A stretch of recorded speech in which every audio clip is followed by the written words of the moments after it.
Budget में किसान, युवा, महिला और गरीब, इन सभी पक्षों को, इन सबकी आकांक्षाओं को ध्यान में रख करके यह बजट प्रस्तुत हुआ है।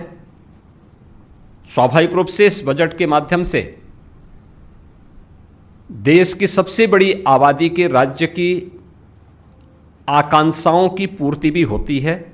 उसके लिए नई संभावनाओं के द्वार खुले हैं।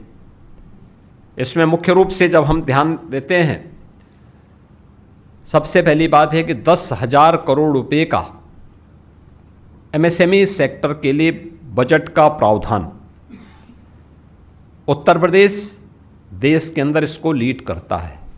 देश का सबसे बड़ा एमएसएमई बेस यूपी के पास है। 96 लाख एमएसएमई यूनिट यूपी के पास हैं। 3 करोड़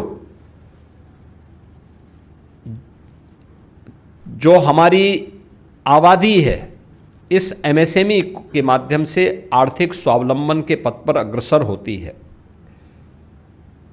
ये 10,000 करोड़ रुपए का जो एक फंड है, हमें एमएसएमई सेक्टर में, जिसको हमने ओडीओपी के रूप में, वन डिस्ट्रिक्ट वन प्रोडक्ट के रूप में प्रमोट किया है, जिसको हमने ब्रांडिंग की है, डिजाइनिंग के साथ, पैकेजिंग के साथ, एक्सपोर्ट के साथ जोड़ने का कार्य किया है।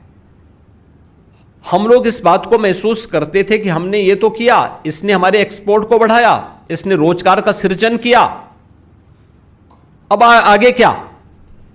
ये 10,000 करोड़ हमें इसके अगले भविष्य के लिए, इसको नई तकनीक के साथ जोड़ने के लिए, ट्रेनिंग के प्रोग्राम के साथ जोड़ने के लिए, एक्सपोर्ट के साथ जोड़ने के लिए, पैकेजिंग की नई संभावनाओं को आगे बढ़ाने में यह यूपी जैसे राज्य को मदद करेगा और यूपी सर्वाधिक लाभ इसका ले पाएगा। 12,20,000 करोड़ का इंफ्रास्ट्रक्चर का जो फंड तैयार किया गया है, इसके लिए घोषणा की गई है। स्वाभाविक रूप से इसमें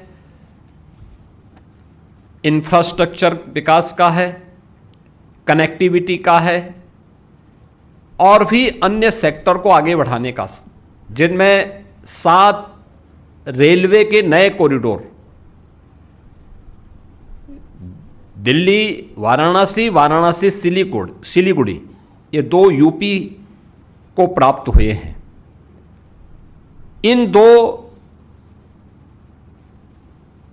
नए रेलवे कॉरिडोर का लाभ यूपी की बेहतरीन रेल इंफ्रास्ट्रक्चर को, eastern and western freight corridor, ये दोनों यूपी से होकर के जा रहे हैं, जिसमें हमारा लॉजिस्टिक का सबसे बड़ा हब यूपी के अंदर तैयार हो रहा है। इसका लाभ यूपी को प्राप्त होगा।